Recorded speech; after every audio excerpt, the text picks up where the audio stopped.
All right, Wildcats and Wolverines, this is your very first answer key check for Core Bites number 1. So just let me know if you have any questions about any of these 5 for this first one. So the first question says, how many groups of 5 are in 40? So if you do count by 5s, 5, 10, 15, 20, 25, 30, 35, 40. Then if you go back and you add all those up, 1, 2, 3, 4, 5, 6, 7, 8. Your answer is 8. You could also write it as a number. So you could say the word 8, and then you could say 5s. So there are 8 actual 5s in the number 40. For your second one, it says give the value of the underlined digit, and your whole number there is 12,468. So what you've got to do is try to figure out the place value. So I know when I was a kid, I had trouble with these. I never knew what value was what. So I always start from this side. So this is the smallest number. So if you just think, okay, that's all I've got. So ones is the 8, tens, hundreds.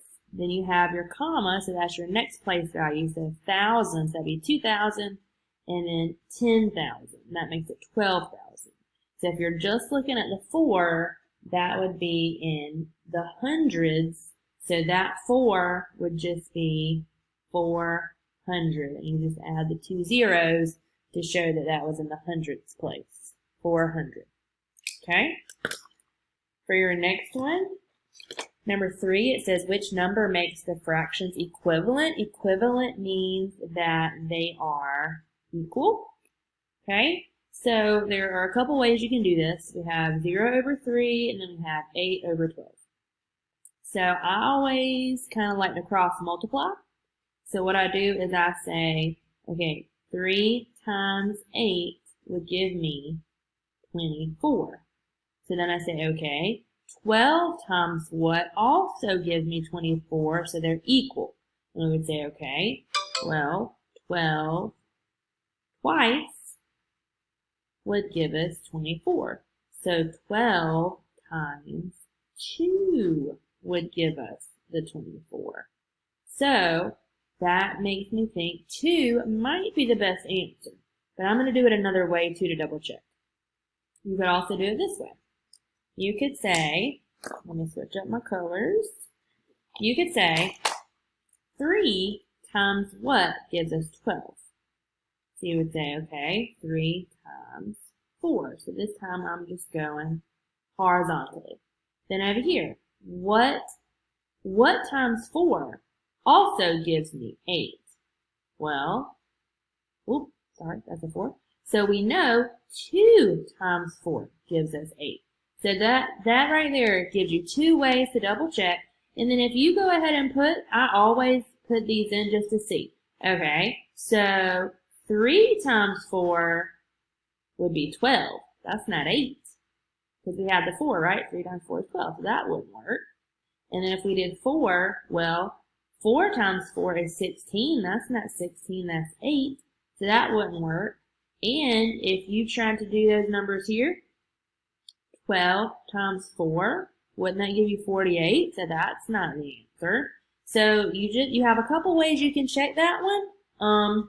You can either cross multiply diagonally, or you could do the horizontal multiplying to see if they're equal. All right. The next one deals with measurements, feet, yards, and inches. So for this one,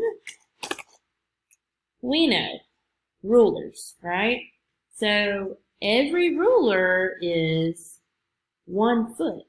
So every ruler that you have in your classroom or your digital classroom is going to have 12 inches.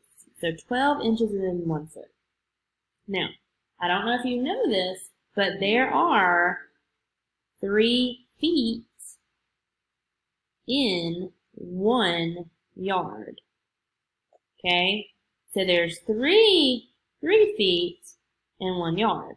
And if 1 foot is 12 inches, all you do is take the 12 times the 3, because you've got 3 different yards, and so you can either add those up, or you can multiply them, but let's add them up. I always do it vertically.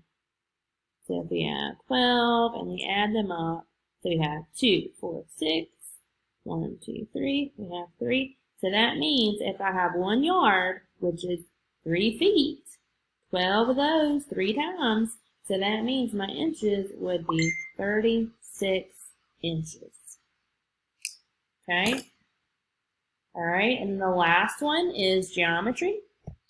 So for this one, it says classify the angle. If you look really closely, you see this symbol right here. That means that it is 90 degrees exactly. And so if you know about acute angles, they're so cute because they're so small. Obtuse, they're so large. Right, just in the right spot, 90 degrees. So your best answer here would be a right angle. So guys, take your time with this, check your answers, write your answers down, and also make sure that if you didn't understand, go back, rewind, pause, rewatch, and ask me questions when we're back together. Y'all have a good day.